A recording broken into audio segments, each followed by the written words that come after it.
이번 주 동안에 그 뉴스에 보니까 어떤 남자가 그 여자 화장실에 들어가서 무조건 묻지마 살인을 해서 그 참 서로 얼굴도 알지 못하는 그런 사람에 의해서 살해당한 일들이 일어났습니다.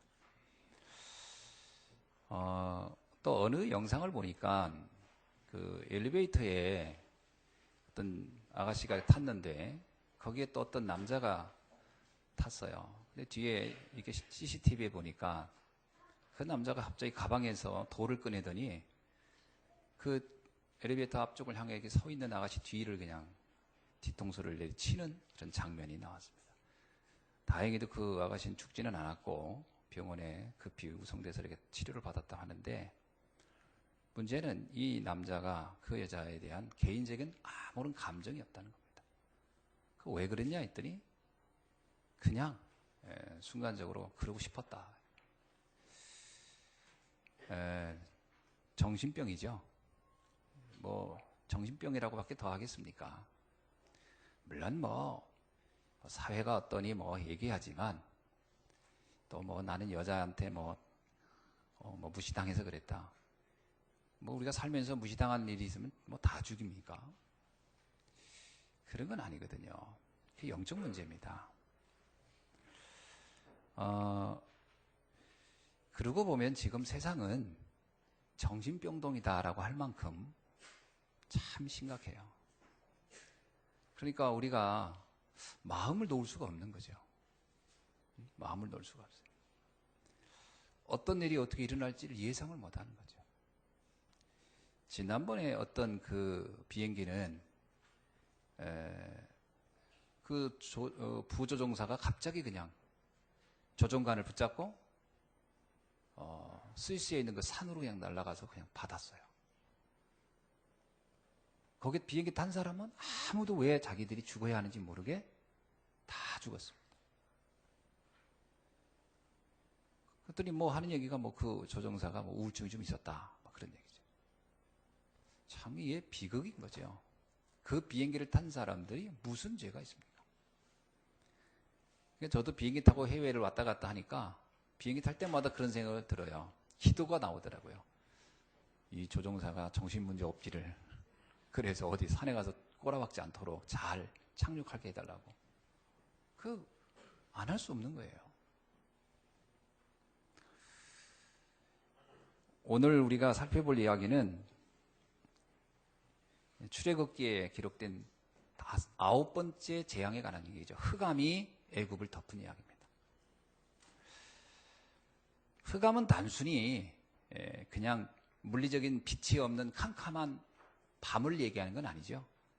여기서 말하는 이 흑암은 우리의 삶 전체를 붙잡고 있는 재앙에 관한 표현입니다. 지금 시대를 우리는 뭐라고 설명합니까? 전 세계가 전쟁이 끝나질 않아요. 테러, 폭력, 그리고 또 자살과 또 온갖 또 사이비 종교와 그리고 살인 사건들, 또 요즘은 뭐 동성연애, 또 마약, 이런 일들이 이제 먼 나라 이야기가 아니고 우리 가까이 와 있어요. 제가 얼마 전에 어느 글에 보니까 우리나라 교과서에도 이제 동성연애가 이거는 자연스러운 부부를 만들어낼 수 있고 뭐 이런 식으로 얘기를 하는 걸 봤어요. 소수 인권이라는 이유로 그렇게 얘기를 합니다. 그게 정상이 아니지 않습니까? 그건 치유받아야 할 내용이지 어찌 그게 마치 정상적인 것처럼 그렇게 한다. 이게 정신 문제예요. 전 사회가, 국가가, 세계가 정신 문제로 가득 차 있습니다. 이게 재앙이죠. 이 흑암이 덮쳐오면 아무도 거기서 벗어나기가 쉽지 않습니다.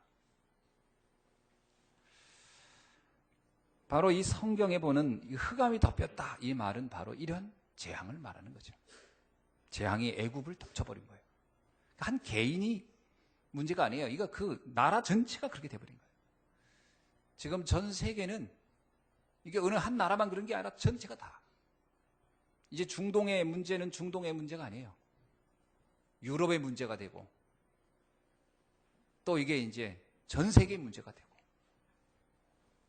이게 보통 문제가 아닙니다. 얼마 전에 우리나라에도 그 바이러스가 한번 들어온 적이 있었죠. 에볼라 바이러스? 메리스, 그래. 메리스. 기억이 또 안 나네. 이런 것이 한번 들어오면 이제 그게 다른 나라에 생긴 게 금방 전파가 돼요. 왜? 전 세계가 뭐 이제 비행기를 타면 금방 왔다 갔다 하니까요. 제가 인천공항에 가서 보면 야, 이렇게 하니 바이러스가 전파가 안 될 수 없겠다. 어마어마한 많은 사람들이 계속 이동합니다. 그 중에 어떤 문제가 있는지 누가 압니까? 전 지구적인 문제예요. 전 세계적인 문제예요. 이제 내 문제만 가지고 고민할 수 있는 수준을 넘어선 거예요. 그렇잖아요. 나만 건강하고 나만 잘 지키면, 아니 비행기를 탔는데 가서 그렇게 같이 죽는데 그거 어떻게 나 혼자 잘 먹고 잘 살려고 해서 되는 문제가 아니잖아요. 나 혼자 잘하려고 되는 게 아니에요. 이게 재앙과 저주는 나도 모르게 어느 날 오는 겁니다. 그래서 심각한 거예요. 사실 우리나라 지금 세월호 문제로 아주 전 국가가 그냥 울적해버린 그런 사건이 있지 않았습니까? 그것도 보면요, 그 학생들이 무슨 잘못이 있습니까? 그 사람들의 그 탐욕이죠. 그런 욕심과 재물에 대한 이런 거, 부패, 타락이 싹 결합돼가지고 그런 재앙이 그냥 탁 덮쳐버리는 거예요. 이거를 성경은 흑암이라고 합니다. 이 같은 흑암의 근원지를 성경이 말하고 있어요. 사람들은 이런 재앙이 오면 딱 개인, 누군가, 나라가 그런 일이 있으면 대통령, 대통령 바꾸면 그 재앙이 없어질 줄 알아요. 여러분, 삼풍백화점? 그게 대통령 바꾸자 해결된 문제인가? 저기 성수대교 부러진 거, 그거 한 사람 바꾸고 되는 문제입니까? 이게 한 개인을 바꿔서 될 문제가 아니에요. 대통령은 바뀌지만 재앙은 계속 와요. 앞으로 또 올 겁니다. 성경은 그 근원을 이렇게 얘기해요. 유다서 1장 6절에 보니까 자기 지위를 지키지 아니하고 자기 처소를 떠난 천사들을 그 날의 심판까지 영원한 결박으로 흑암에 가두셨느니라. 자기 지위를 지키지 않고 자기 처소를 떠난 천사, 그 뭐예요? 타락천사예요. 사단을 말하는 거예요. 그가 있는 세계가 흑암이라는 거예요. 여러분, 이 흑암의 근원을 들어가면 사단이란 존재와 연결되어 있습니다. 사단이란 존재와 깊은 관련을 가지고 있어요. 이 땅에 오는 모든 재앙은 창세기 3장 문제. 창세기 3장 문제가 뭐죠? 그 타락한 천사가 이 땅에 온 거예요. 그게 계시록 12장에 나오죠. 이 땅에 와서 사람을 무너뜨린 거예요. 아담과 하와는 개인 하와를 말하는 게 아니에요. 여러분 아시잖아요. 아담이라는 것은 인류란 뜻이에요. 하와는요, 인류의 어머니란 뜻이에요. 아담과 하와는 모든 인간이란 말입니다. 사단이 모든 인간을 재앙으로 잡아버렸다는 얘기예요. 그럼 우리가 겪고 있는 문제의 배후에는 뭐가 있다? 사단이란 존재가 있다. 이거를 보지 못하면 이 재앙은 계속 다가옵니다. 창세기 1장 2절에 뭐라고 얘기하죠? 땅이 혼돈하고 공허하고 흑암이 깊음 위에 있느니라. 혼돈, 공허, 흑암이란 단어를 하나님의 역사 속에 개입하기 이전의 상태를 혼돈, 공허, 흑암이라고 해요. 이건 뭐냐면 타락한 전사가 지배한 세계를 상징적으로 말하는 표현이죠. 그러면 이 흑암의 영향을 받은 이 사단에게 잡혀있는 사람들의 상태를 어떻게 말하고 있느냐? 그냥 흑암이 덮여있으니까 캄캄한가 보다 이겁니까? 아니에요. 시편 107편 10절에서 11절에 보니까 사람이 흑암과 사망의 그늘에 앉아 곤고와 쇠사슬에 매임은 하나님의 말씀을 거역하며 지존자의 뜻을 멸시함이라. 사람들이 흑암과 사망의 그늘에 매여 쇠사슬에 잡혀 있다는 거예요. 그러니까 이게 얼마나 심각한 문제입니까? 우리 가정과 가문에 일어난 문제가 사단의 문제라는 거예요. 흑암의 문제예요. 그가 잡고 있다라는 거예요. 마태복음 24장 3절로 31절을 뭐 너무 기니까요. 그걸 좀 이렇게 압축해서 설명하면 이런 겁니다. 말세에는 이 흑암이 잡혀있는 세계를 설명하는 거예요. 사람들을 미혹하고 민족과 나라끼리 대적하고 기근과 지진과 거짓 그리스도와 거짓 선지자들이 일어나며 환란 후에는 해가 어두워지고 별이 빛을 잃을 것이며 땅의 모든 족속들이 통곡하리라. 모든 족속들이 통곡하리라는 거예요. 지금 전 세계를 보세요. 얼마 전에 지중해에서 수백 명이 수장돼 죽었어요. 아프리카에서 살려고 갔는데 또 죽은 거예요.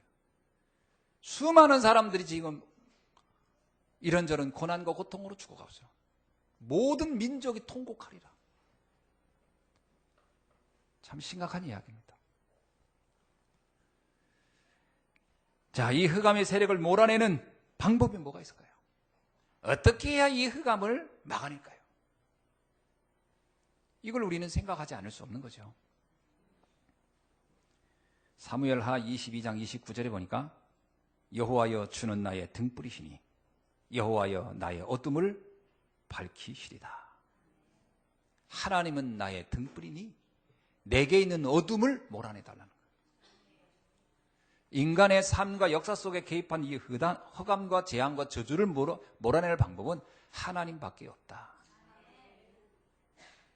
시편 107편 13절로 14절에 보니까 그들이 그 환난 중에 여호와께 부르짖으매 그들의 고통에서 구원하시되 흑암과 사망의 그늘에서 인도하여 내시고 그들의 얽매인 줄을 끊으셨도다.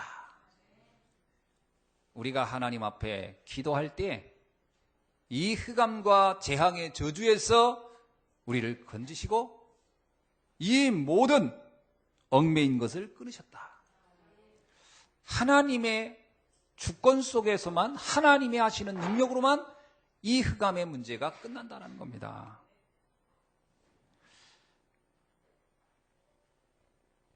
시편 119편 130절에는 이런 말씀이 있어요. 주의 말씀을 열면 빛이 비치요 우둔한 사람들을 깨닫게 하나이다. 주의 말씀을 열면 빛이 비친다는 거예요. 참 놀라운 편입니다. 그러니까 하나님이 우리에게 빛을 비칠 수 있는 비밀을 말씀에 담아놨다는 거예요. 그럼 이 하나님의 말씀의 핵심이 뭡니까? 바로 그리스도라는 비밀입니다. 그 그리스도가 비칠 때만이 이 땅의 흑암과 저주는 떠나가게 되는 줄로 믿습니다. 자, 오늘 말씀을 통해서 한번 살펴보도록 하겠습니다. 21절 한번 보니까 여호와께서 모세에게 이르시되 하늘을 향하여 내 손을 내밀어 애굽 땅 위에 흑암이 있게 하라. 곧 더듬을 만한 흑암이니라. 이 더듬을 만한 흑암이라는 얘기는 손으로 이렇게 더듬더듬 해야 알 수 있을 만큼 아무것도 안 보인다는 얘기거든요. 이사야 60장 2절에 뭐라고 표현했냐면 캄캄함이 어둠이 땅을 덮으며 캄캄함이 만민을 가렸다.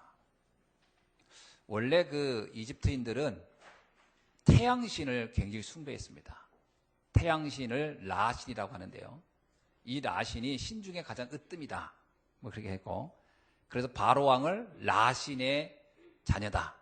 뭐 이게 라신의 아들. 뭐 이렇게 해서 이집트를 통치했습니다. 그러다 보니까 이집트는 이 라신 태양신이 있으므로 그들은 태양의 축복 속에 있다. 자연과 모든 게 이 빛을 보면 다 이렇게 뭐 식물들이 자라잖아요. 그래서 그들은 태양의 신 바로 왕이 있고 태양이 있는 한 우리에게는 어둠은 존재하지 않는다. 이렇게 자신이 있어야 했습니다. 그런데 어떻게 됐죠? 그들이 믿었던 라신이 아무런 힘을 발휘할 수 없는 거예요. 인간이 가지고 있는 방법과 수단으로 인간의 어떤 개인적인 신앙의 내용으로는 이 땅에 닥친 재앙과 저주를 막을 수 없다는 거예요. 많은 사람들이 내게 문제가 오면 무당을 찾아가든지 뭔가를 믿습니다. 그래서 그걸 해결하려고 해요. 그죠? 사람들이요, 다 나는 무신론자입니다. 이렇게 얘기해요. 근데 인간은 무신론은 존재하지 않습니다.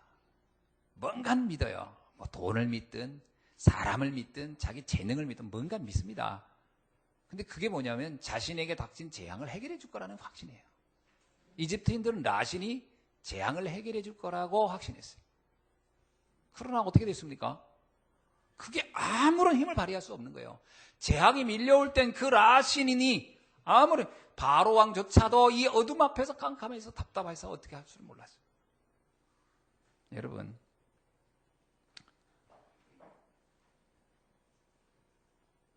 두 번째 뭐라고 표현하냐면요, 22절에 볼게요.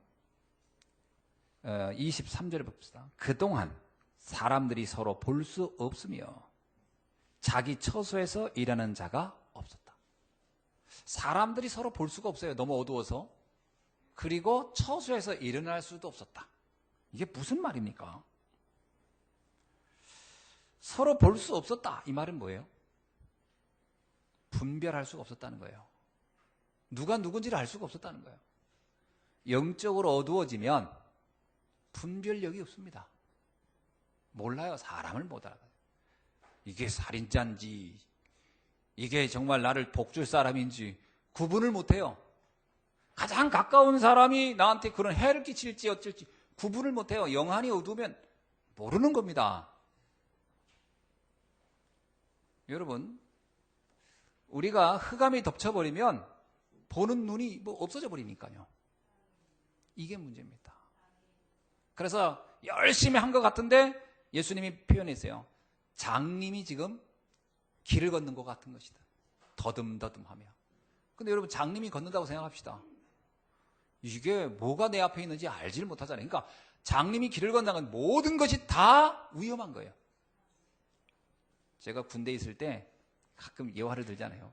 여기서 이렇게 캄캄한 건 내가 못 느껴서 한 번도요. 근데 군에 있을 때 칠흑 같은 밤이라는 게 나 정말 실감 날 때가 있었어요. 제가 우리 한주도 웃는 거 보니까 그걸 느꼈는가 봐. 그지? 그런 때가 칠흑 같은 밤이 별도 빛을 내질 않아. 그러니까 뭐 하늘에 먹구름이 껴가지고 별도 뭐 다른 보일 것도 없고 뭐 달도 없고 별도 없고. 그리고 자연적인 빛은 없는 건 당연하고 이게 인공적인 빛도 없어. 아무것도 없는 빛이 없을 때. 야. 근데 그때 이제 뭐 근무하러 나가는 거야. 보초서로. 야, 진짜 이게 섰는데 옆에 같이 있다가 가만히 있으면 숨소리만 들릴 때, 뒤에 몇 명이 쫓아오고 있는지 이게 확인이 안 될 때, 뒤에 좀 다 오고 있나 이렇게. 진짜요. 연병장, 그 넓은 연병장을 가로질러서 이렇게 가는데 낮에는 거기서 축구하고 별걸 다 했어. 막 공 차고 놀고 막. 근데 그 밤에 걸어가면 그냥 반드시 못 걸어가요. 발로 이렇게 지지 끌면서 가는 거야. 바닥에. 왜? 뭐 있을까? 뭐 이렇게. 그러면 진짜 요만한 돌도 걸려 넘어질 수가 있어요. 참 그게 어둡다는 게 그렇게 무서운 거예요. 어둡다는 게. 지난번에 한 번 어디가 운전을 하고 하는데 반듯한 길인데 막 운전하다가 호기심이 생긴 거예요. 라이트를 딱 끄면 어떨까? 캄캄한 밤에 시골을 가다가 그 순간으로 껐다 키면 되니까. 그런 장난하면 절대 안 돼요. 운전을 딱 하다가 불을 딱 껐다가 켰어요. 그 잠깐 뭐 0.001초도 아니니까 딱 껐다. 근데 끄는 순간요, 공포감이, 와, 이 차가 방향을 잃어버린 것처럼 소름이 쫙. 어둠이란 그런 겁니다. 캄캄함이란 그런 거예요. 여러분, 판단할 수가 없어요. 요한복음 8장 44절에 너희는 너희 아비 마귀에게서 났으니 너희 아비의 욕심대로 너희도 행하고자 하느니라. 우리가 왜 마귀가 하라는 대로 욕심을 가지고 삽니까? 분별이 안 되니까요. 그는 처음부터 살인한 자요, 진리가 그 속에 없으므로 진리에 서지 못하고 거짓을 말할 때마다 제 것으로만 하나니 이는 그가 거짓말장이요 거짓의 아비가 되었습니다. 이 거짓말장이의 말을 듣는데 그게 진실인지 거짓말인지 구분이 안 된다는 거예요. 영안이 어두우며 분별이 안 되기 때문에 열심히는 사는데 이게 망하는 건지 흥하는 건지 복인지 저주인지 분별이 안 되는 겁니다. 그러니까 열심히 살다가 나중에 재앙을 만난 사람들 그러잖아요. 내가 이렇게 열심히 사는데 왜 이러냐고요. 그럼 정말 그건 어떻게 할 수가 없는 겁니다.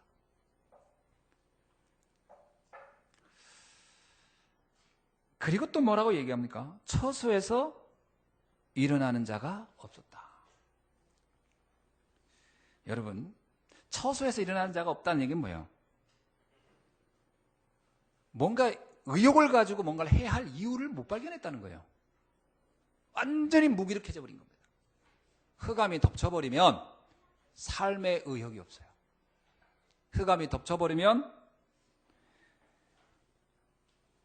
뭔가 움직이고 싶지가 않은 거죠. 엘리야가 흑암이 덮치자 로뎀나무 밑에서 하나님께 죽겠다고 한 겁니다. 삶의 의욕이 없어져 버린 거예요. 무기력해지는 겁니다. 이게 처소에서 일어날 힘이 없는 거예요. 흑암이 거쳐야 됩니다. 여러분, 나는 그냥 요즘 힘도 하나도 없고 의욕도 하나도 없고 그냥 뭐 사는 것도 그렇고, 그게요 밥을 덜 먹어서가 아니에요. 그게 기력이 쇠해서가 아니에요. 흑암이 덮친 거예요. 원래요 금식 한 3, 4일 해보세요. 정신은 더 맑아져요. 제가 15일까지 지난번 해봤잖아요. 사실은 먹고 싶은 욕구는 좀 생겨도 정신은 더 말똥말똥해지고요. 의욕이 더 생깁니다. 이게 흑암이 덮쳐버리면 밥 3끼 다 챙겨 먹으면서도 힘이 없어요. 힘이 없다니까. 무력해가지고. 그러니까요, 이게 햇빛 보는 것도 쉽지가 않아요. 햇빛이 싫어. 그래서 커튼 치는 거예요, 일부러. 어두운 곳에 있고 싶어요. 그 흑암과 어둠은, 이 사단과 어금, 이 거짓의 영과 어둠은 이게 한 짝이기 때문에 자꾸 캄캄한 데 있고 싶어 하고요. 어두운 데 있고 싶어 하고. 밝은 데 나가고 싶지 않습니다. 영적 문제예요. 그거를 확 몰아내버려야 돼요. 흑암이 덮치면 미래가 보이지 않습니다. 미래가 안 보여요. 의욕도 안 생기고. 그리고 불안과 염려, 걱정과 근심이 희한하게 계속 따라옵니다. 계속 따라와요. 아니, 걱정을 안 해도 되는데 걱정을 사서 한다는 말이죠. 그리고 가불해서 미리 땡겨서 다 해요. 그게 참 신기하죠. 근데 저도 그런 것 같아요. 지금까지 살아오면서 돌이켜보면 그때 그거 왜 걱정했지? 근데 그걸 그때는 엄청 했단 말이에요.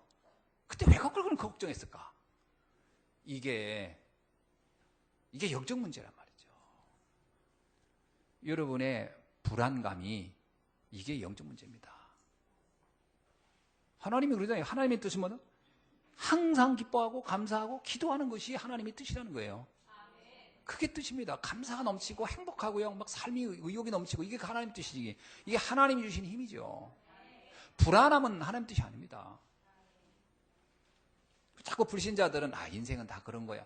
그게 불신자끼리 하는 얘기예요. 하나님의 자녀는 그런 게 아닙니다. 자, 한마디로 하나님께서 나를 통하여 하나님이 하신다는 언약과 믿음이 사라지면 두려워지는 겁니다. 그죠? 하나님이 나를 통해 하신다는 게 안 믿어지니까 두려운 거예요. 그게 불안한 거예요. 이거를 회복하는 날 되길 주의 이름으로 축원합니다. 여호수아 1장 9절 한번 보세요. 여호수아에게 이렇게 얘기합니다. 내가 네게 명령한 것이 아니냐. 강하고 담대하라. 두려워하지 말라. 놀라지 말라. 네가 어디로 가든지 네 하나님 여호와가 너와 함께 하느니라 하시니라. 그러면요 의욕이 생기죠. 하나님이 함께 한다는 데는 됩니다. 걱정하지 마시기 바랍니다. 목사님 그래도 그렇지 제가 요즘요 하는 일이 잘 안 돼서. 그거는 지금 나에게 굉장히 중요한 걸 갱신하라는 사인이지 그거로 내가 망하라는 말이 아닙니다. 잘 시간표를 보셔야 돼요. 그거는 여러분이 요셉처럼 언약을 잘 잡으셔야 돼요. 요셉이 흑암에 덮쳤더라면 그 사람은요, 노예로 갔을 때 사실은 거의 목을 맸을 겁니다. 무슨 낙으로 살겠어요? 아이, 그렇습니다. 그래도 또 가가지고 그나마 주인이 잘해줘서 살았다. 감옥에 갔으면 어떻게 했어요? 진짜 목을 맸다니까. 그런데 언약이 있기 때문에, 하나님이 하실 미래의 언약이 있기 때문에 문제가 안 됐어요. 그건 도리어 자기가 노예로 가서는 경제를 배우는 시간표로 응답받았고, 감옥에 가서는 정치를 배우는 시간표로 응답을 받았어요. 그래서 총리의 자리에 있을 때 그것을 해낼 능력이 있어서 실력을 갖췄단 말이에요. 갱신의 시간표라. 지금의 문제를 문제로 보지 마시고 중요한 하나님의 언약적 사인의 시간표로 볼 수 있기를 주의 이름으로 축원합니다. 그래서 이사야 43장 18절로 19절을 한번 여러분이 붙잡고 믿음으로 고백하기 바랍니다. 너희는 이전 일을 기억하지 말며 옛날 일을 생각하지 말라. 그 왜 그럴까요? 지난 날들이 전부 다 상처가 되고 다 뭔가 실망과 좌절이라는 것으로 각인되기 쉬워요. 우리의 지난 날을 딱 보면 하나같이 자랑스러운 과거는 거의 없습니다. 대부분이 잊고 싶은 과거. 그런데 뭐냐면 그것이 나를 붙잡는다는 거예요. 그래서 그것을 떨쳐버리라는 거예요. 너희는 이전 일을 기억하지도 말며 옛날 일을 생각하지도 말라. 보라, 내가 새 일을 행하리니 이제 나타날 것이요 너희가 그것을 알지 못하겠느냐? 반드시입니다. 이 말씀을 잘 기억하세요. 반드시 내가 광야의 길을, 사막의 강을 내리라. 아멘. 여러분, 광야가 뭡니까? 광야는 아무것도 없는데요. 사막은요 똑같아요. 광야나 사막이나 그 말이에요. 근데 광야 아무것도 없고 사막 아무것도 없어요. 근데 뭐라고요? 그곳에 길을 내고 그곳에 강을 내리라는 거예요. 지금 내 인생의 사막 같고 내 인생의 광야 같습니까? 하나님이 새 일을 행하신다는 거예요. 하나님이 새 일을 행하신다는 그 사실을 믿으면 그곳에 길이 나고 그곳에 강이 만들어질 줄로 믿습니다. 제가 과거에 제 간증밖에 더 하겠습니까? 과거에 제 인생도 막막하기로 말하면 사막 같고 광야 같았다니까. 진짜 갈 바를 모르겠더라고. 어떻게 해야 될지 모르겠다. 제가 이런 생각했어요. 내가 목회를 잘못했지. 목회를 하지 말고 차라리 돈을 벌을 걸. 사업을 하면 이렇게 살지는 않았을 것이다. 그때 제가 아버님이 하던 사업이 있어가지고 그거를 이어서 내가 할까? 그래서 내가 가서 건축업을 해도 시작해볼까? 이런 생각도 해본 적도 있었거든요. 별 생각 다 해봤죠. 아니야, 미국 가서 미국 갈 생각도 했으니까요. 미국도 가봐야지. 이런 생각 잤어요. 왜? 길이 안 보이니까. 길이 안 보이면 이게 내가요, 이게 분별이 안 생기니까 자꾸 막 생각을 하는 게 전 걱정, 염려, 근심. 근데 그 이유가 뭐예요? 지난 날이 나를 붙잡고 있는 거예요. 실패의 경험들, 실패의 사건들이 나를 꽉 잡고 있어요. 그러니까 오늘을 불안하고 미래는 더 불안하죠. 주님이 뭐라고 합니까? 이전 일을 기억하지 말고 옛날 일을 생각하지도 말라. 그냥 생각하지 말라 그러면요, 그거 어떻게 생각이 안 됩니까? 그런데 그 다음이 더 중요해요. 보라, 내가 새 일을 행하리라. 여러분, 하나님이 새 일을 행하는 것을 믿으셔야 돼요. 그걸 믿으셔야 돼요. 하나님이 나를 통해 진짜 새 일을 이루실 것이다. 새로운 상상치 못한 일들을 열어갈 것이다. 믿으시기 바랍니다. 무모해 보입니까? 아니에요. 내가 하나님의 자녀가 맞고 하나님과 방향이 맞으면 그것은 가장 지혜로운 것이고 가장 정확한 거죠. 가장 사실적인 거예요. 그게 무모한 게 아니에요. 그게 모호한 것도 아니에요. 막연한 게 아닙니다. 믿음 없이 언약 없이 하는 것은 막연한 공상이지만 내가 하나님과 방향을 맞으면 그 다음부터 역사는 주께 사십니다. 그게 중요해요.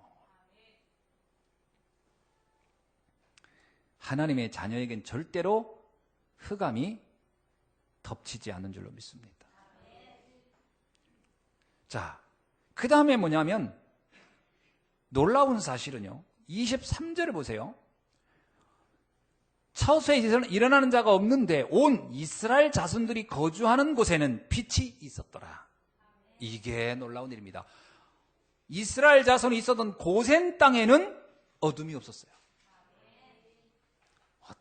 어떻게 이런 일이 있을 수 있습니까? 애굽 땅 전체가 어둠인데 어떻게 그 한 지역만 빛이 있습니까? 이게 무슨 얘기입니까? 이 어둠이라는 얘기는 이 자연적인 어둠을 말하는 게 아니에요. 밤이 오면 땅 다 캄캄해야죠. 근데 왜 어떻게 거기에만 어둠이 없었단 말이죠? 하나님의 백성, 언약의 백성들은 주께서 그의 갈 길을 인도하시기 때문에 그렇다는 거예요. 그래서 고센 땅에 임한 하나님의 축복을 잘 보시기 바랍니다. 언약의 백성은 절대로 망하지 않는다. 그게 신분 자체가 그런 겁니다. 망하지 않는 신분이에요. 왜 불신자가 망하냐? 신분 자체가 망하는 신분이라. 마귀의 자녀니까. 하나님의 자녀가 왜 안 망합니까? 신분 자체가 하나님이 지켜주는 신분이기 때문에 그래요. 시편 121편 5절로 8절에 봅시다. 이스라엘을 지키는 자는 졸지도 아니하시고 주무시지도 아니하시리로다.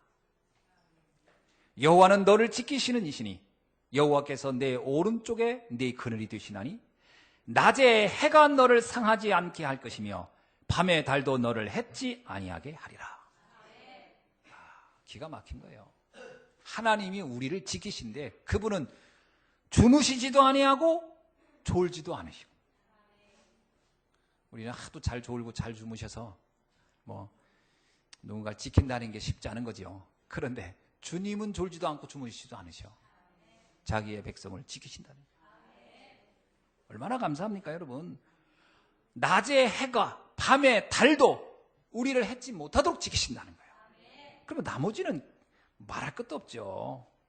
그러면 지금 여호와께서 너를 지켜 모든 환난을 면하게 하시며 또 내 영혼을 지키시리로다. 여호와께서 너의 출입을 지금부터 영혼까지 지키시리로다. 아멘. 어느 시점만, 어느 기간만 내가 지켜줄게. 그게 아니에요. 너의 출입을 뭐라고요? 지금부터 영혼까지 지키시리라. 믿으시기 바랍니다. 솔직히 저도 이런 말씀을 이렇게 볼 때마다 저 자신에게 이런 생각을 해요. 그래, 좀 무모하게 믿어보자. 그런 생각이 들어요. 그래, 미래, 내가 맨날 고민한다고 미래, 내가 흔히 말 한 치 앞을 알 수 없는 게 인생인데, 여러분 한 치 앞도 몰라요. 그게 인생인데, 어떤 사람은 군대 갔다 와서 휴가 나가지고 막 부모님한테 내가 지금 들어가 밥 좀 해놓으라고 나 갑니다 어머니 막 그러고 하는데, 저쪽에서 트럭에다가 그 동태 괴짝 그거 실는 거 누가 확 집어던졌는데 그게 미끄러가지고 씩 날라와가지고 지나가는 사람 머리 탁 쳐서 이 사람 그 자리에 죽었대잖아요. 어떻게 한 치 앞을 인생에 알 수 있습니까? 그렇다고 우리가 무슨 보험을 엄청 들어놓는다고 해서 미래가 보장됩니까? 그건 아무도 모르는 거예요. 하나님이 내 인생을 지키셔야 되는 것이지 사람이 지킨다? 여러분, 우리 은행 통장 잔고가 나를 지킬 것 같습니까? 그건요, 진짜 그건 우리 마음이 그렇지 그게 지켜지지 않습니다. 조금만 아파보세요. 그 돈 금방 말라버려요. 돈을 벌어서 모으기는 힘든데 빠져나가는 건 순식간입니다. 그래서 또 그거에 속아가지고 그래, 너무 빨리 빠져나가니까 또 말이 뭐 하나 해야지. 그 말을 하는 게 아니에요. 하나님이 나의 인생을 지켜주셔야 돼요. 지켜주셔야 한 거 없는데도 내 인생이 행복하고 풍성하고 누려지는 거예요. 그걸 여러분 누리셔야 됩니다. 내가 뭘 했더니 이만큼 누려진다? 그건 어떤 면에서의 누림이 아니죠. 노력해서 얻은 거죠. 그러나 진짜 누림은요, 별로 한 게 없는데 하나님 나를 지켜주시는 거예요. 진짜 은혜를 생각해 보세요. 우리는 사실 값없이 얻는 것이 진짜예요. 그죠? 값없이 얻는 게 진짜잖아요. 돈을 지불하고 얻는 건 진짜가 아닙니다. 솔직히 우리가 먹고 마시는 이 산소, 이 공기는 돈 한 푼 안 내고 마시잖아요. 저 빚도 마찬가지예요. 저거 다 돈 대고 빚을 써보세요. 감당이 되나? 그냥 하나님이 은혜로 주시는 것들이 진짜예요. 우리의 인생에 하나님이 지켜주셔야 되는 거예요. 그래서 지금부터 영원까지 너의 출입을 지켜줄 것이다. 이걸 언약으로 굳게 잡는 날이 되길 주의 이름으로 축원합니다. 그래서 하나님의 자녀는 절대로 흑암이 덮치지 못할 것이다. 고린도후서 4장 8절로 9절 한번 말씀을 봅시다. 우리가 사방으로 우겨쌈을 당하여도 쌓이지 아니하며 답답한 일을 당하여도 낙심하지 아니하며 박해를 받아도 버림받지 아니하며 거꾸로 트림을 당하여도 망하지 아니하리라. 아멘. 여러분, 사방으로 우겨쌈을 당하는 일이 있을 거라는 거예요. 그러나 그렇다고 해서 우리가 옴짝달싹부터 아무것도 못할 것이냐? 안 그렇다는 거예요. 답답한 일이 없는 게 아니라 있습니다. 낙심될 일이 있겠지요. 박해도 있을 수 있습니다. 거꾸로 트림을 당하는 일도 있을 수 있어요. 그러나 망하지 않는다는 거예요. 상관없다. 이런 믿음이 있어지길 주의 이름으로 축원합니다. 왜 그렇습니까? 그것은 하나님이 우리를 지키시기 때문에 그래요. 하나님이 나의 아버지시기 때문에 그렇습니다. 요한일서 5장 18절에 뭐라고 얘기합니까? 하나님께로부터 나신 자가 그를 지키심에 악한 자가 그를 만지지도 못하느니라. 하나님이 나를 지키시기 때문에 악한 자가 우리를 만지지도 못할 거라는 거예요. 이런 흑암을 몰아내는 비밀이 어디 있느냐? 간단합니다. 참빛 되시는 그리스도 안에서 이 재앙과 저주를 막게 되는 줄로 믿습니다. 이사야 9장 2절에 보면 이런 말씀이 있어요. 흑암에 행하던 백성이, 자, 흑암에 갇혀있던 백성이 큰 빛을 보고 사망의 그늘진 땅에 거주하던 자들에게 빛이 비치도다. 흑암에 행하던 백성과 사망의 그늘에 갇혀있던 이들이 큰 빛을 봤대요. 그 말씀이 누구를 의미하냐면 예수 그리스도 탄생을 설명하면서 그 말씀이 나옵니다. 그리스도가 이 땅에 빛이 될 것이다.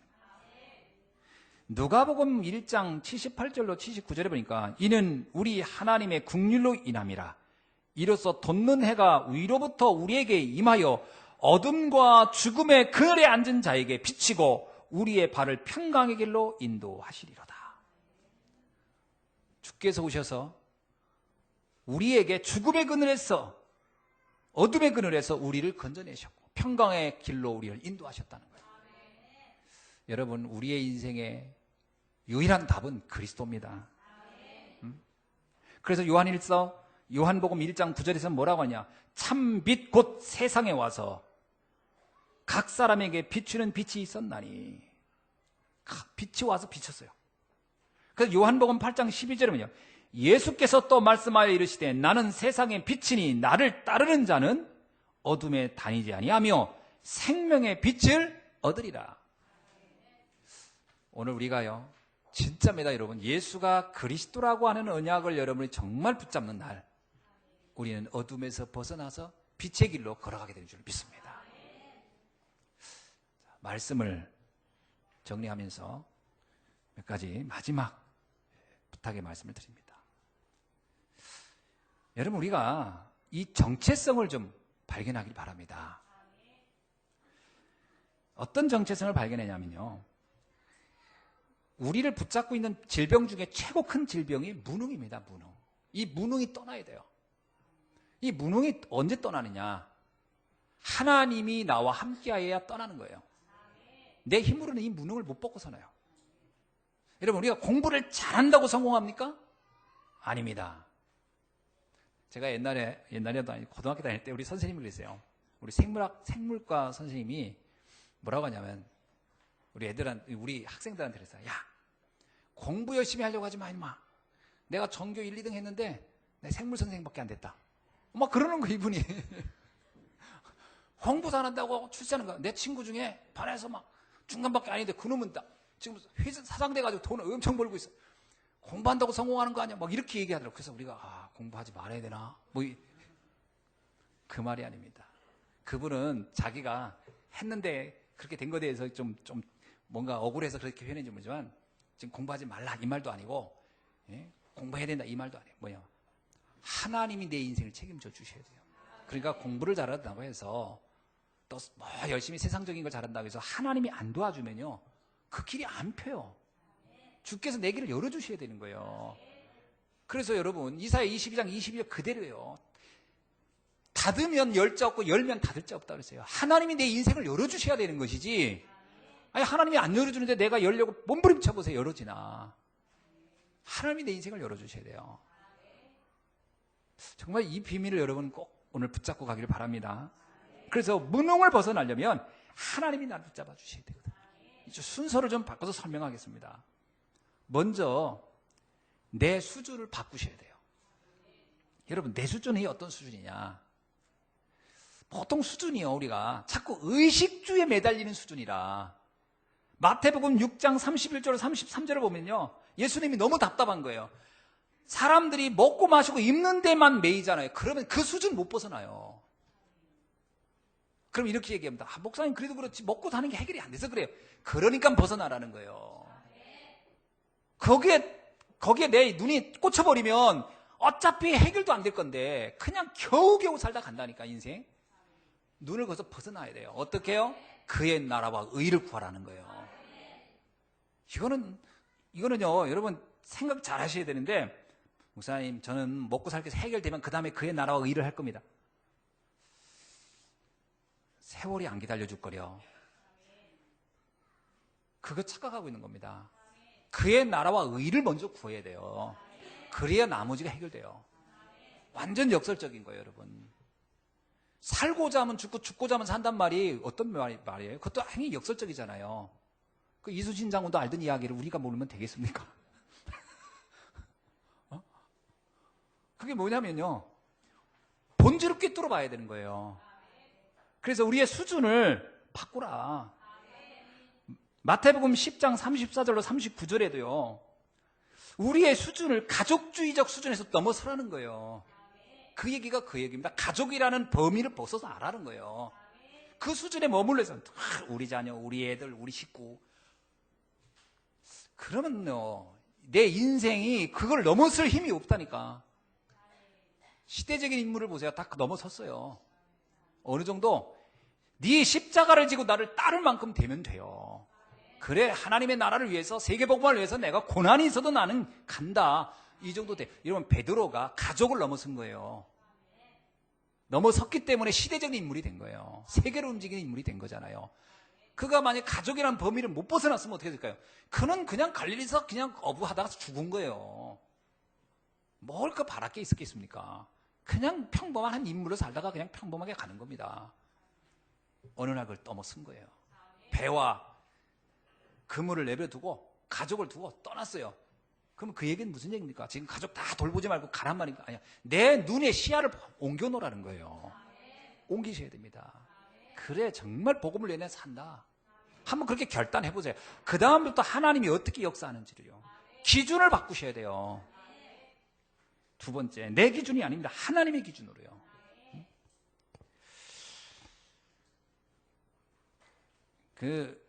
이 수준 얘기를 하니까 하나 더 얘기를 하겠습니까?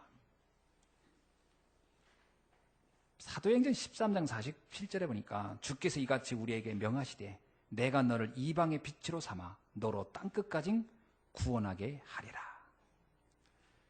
여러분의 수준을 세계의 수준으로 옮기길 바랍니다. 여러분 이렇게 생각하세요. 하나님이 이 땅을 살리기 위해서 나를 부르셨다. 그래서 내 수준은 그저 내 가족 하나 먹이는 것으로 멈춘 게 아니고 전 세계를 바라보라고 나를 부르셨다. 그게 나의 수준이다. 지금부터 그렇게 결단하시기 바랍니다. 주부라고야 상관없습니다. 주부도. 여러분, 한나가 아들 하나의 수준에 매여 있었어요. 아들 하나 있으면 좋겠다. 남들은 다 아들 있어가지고 자랑하는데 나는 아들도 없고 말이야. 딸만 있는지 어쩐지 무시당하고. 그랬더니 어느 날 한나가 눈을 딱 뜬 거예요. 아니다, 이 나라에 참다운 지도자가 없지 않냐. 내가 지도자를 만드는 사람이 됐으면 좋겠다. 그래서 생각을 확 바꿨어요. 그리고 뭐라고 생각하냐면 나시린을 위하여 하나님, 내 자녀는 내 자녀가 아닙니다. 하나님의 자녀입니다. 그래서요, 그걸 진짜로 제가 시행한 거예요. 젖을 떼자마자 한나는 사무엘을 엘리제상 교회에다 맡겨버린 거예요. 왜냐? 진짜 그 사람은 수준을 넘어서 버린 거예요. 내 자녀라는 수준을 넘어선 거예요. 그럼 자녀를 버렸다는 얘기입니까? 고아원이 아니죠. 챙기고 관리하고 찾아가고 양육했잖아요. 그러나 수준을 바꿔가지고 본 거예요. 시대적인 인물이 나온 겁니다. 우리 성도님들이 정말 이 복음 알았다는 건 어마어마한 거거든요. 근데 이 엄청난 보화를 예수님이 그러세요. 다 땅에다 묻어놓고 있구나. 우리에게 세계를 살리라고 하는데 우리는 땅에다 묻어놓고 나 하나 먹고 사는 건 어떻게 살아야 되나, 그 생각하고 있는 거예요. 내가 지난번에 우리 피스한테 얘기했지 않습니까? 아프리카를 살리라고요. 여기서 공부한 것으로 나 하나 먹고 살려고 공부하지 말아라. 아프리카 살리러 가라. 수준을 높여야 돼요. 사람들은 자꾸 그저 의식주, 우리 가정, 가족, 요 범위를 못 벗어난단 말이에요. 그러니까 흑암에 다시 덮여 있는 거예요. 흑암에 덮이니까 그 이상이 안 보이는 거예요. 눈이 딱 거기에 고정돼 있어가지고. 가이오 보세요. 내 경제, 온 교회를 살려서 세계복음만에 쓰겠다. 눈이 확 바뀌었잖아요. 브리스 아굴라 어떻게 됩니까? 내가 전도자 바울을 도와서 고린도 전체를 복음화하겠다. 눈이 이렇게 확 바뀌어버렸잖아요. 근데 그 사람은 로마에서 아무것도 없이 쫓겨나가지고 빈털털이었는데 생각은 거기가 있었어요. 시작은 텐트를 파는 것부터 시작했지만 눈은 어디가 있었다? 고린도를 살리겠다고 가 있었어요. 여러분, 내가 가난하면 시작은 뭐 밖에 나가서 손톱깎이를 팔 수도 있어요. 그러나 목표는 어디에 있어야 된다? 나는 중부권을 살리고 세계를 살리는 사람이 돼야지. 눈은 거기가 있어야 되는 거예요. 아, 이거 해가지고 우리 가족들 잘 먹고 잘 살고 오손도손 살아야지. 어둠이 덮쳐버립니다. 왜냐하면 그것도 잘 안 돼요. 그 가족 살려 가족들 먹여 살리는 것도 잘 안 된다니까. 시야가 거기가 있으면 그것도 만만한 게 아닙니다. 하나님이 내 인생을 확 지평을 열어주셔야 돼요. 지평을 열어달라고 기도하시기 바랍니다. 자, 그 다음에 기준 바꾸라. 내 기준 가족은 절대 못하죠. 여러분 어떻게 생각합니까? 내 기준 가족이요. 모세가 자기 수준 가지고는 출애굽 꿈도 못 꾼 거예요. 그래서 뭐라고 해요? 제가 어떻게 합니까? 기준이 나한테 있으면 아무것도 못해요. 모세는 자기 나이, 자기 여러 배경 보니까 절대 못하겠다는 거예요. 못합니다. 그런 거예요. 그렇죠. 기준을 나한테 두면 아무것도 못해요. 어느 날 모세가 바뀌었어요. 이 기준을 하나님께 놓아야지. 하나님이 하시면 된다는 거예요. 자, 여러분이 수준을 높일 때는 그러면 내 거 가지고 수준을 높이나? 불가능해요. 하나님이 나를 도우시면 된다는 거예요. 지난번에 어떤 그 젊은 부부 둘이가 그 간증을 하는 걸 제가 들었어요. 자기들이 생각했대요. 하나님, 저는 교회를 살리고 그리고 한 나라를 선교하는 데 쓰겠습니다. 근데 그 두 사람은 이미 사업 망해가지고 저기 조립식 컨테이너에 사는 부부가 그랬대요. 부부 컨테이너에다가 화장실 하나 방 하나가 다 한데 거기서 사는 부부가 이런, 우리는 시작합니다. 어떻게 해요? 한 교회를 살리고 지역을 살리고 세계 선교하는데 한 나라를 담당하겠습니다. 그럼요. 응답받아요. 지금요. 어마어마한 산업인이 되세요. 시작은 그렇게 할 수 있지만 내 눈은 어디가 있어야 됩니까? 근데 그게 내 힘으로 됩니까? 하나님이 하시면 됩니다. 그 믿음을 가졌다는 거예요. 주께서 나를 붙잡아 주시면 난 그 일을 할 수 있습니다. 그 언약을 잡으셔야 돼요. 우리 랩런트도 마찬가지입니다. 여러분, 랩런트는 미래의 중직자고 미래 교회를 살려야 되고 미래 다가올 재앙을 막아야 되는데, 목사님, 제 수준 가지고는, 그렇죠. 내 수준 가지고는 가문도 바꾸기 어려워요. 내 수준 가지고는 안 돼요. 내 수준 여러분 기라성 같은 아이들이 많은데 전 세계에 비교가 됩니까? 그래서 기준을 바꾸고, 그래서 여러분 뭐라고 바꿔요? 하나님이 나와 함께하면. 하나님이 나와 함께. 요한복음 14장 12절에 뭐라고 얘기하냐면 예수님께서 이렇게 합니다. 내가 진실로 진실로 너에게 이르노니 나를 믿는 자는, 그렇습니다. 나를 믿는 자는, 예수님이 그리스도라는 걸 믿는 자입니다. 나를 믿는 자는 내가 하는 일을 그도 할 것이요 또한 나보다 큰 일도 하리라. 아멘. 주님보다 큰 일도 할 수 있다.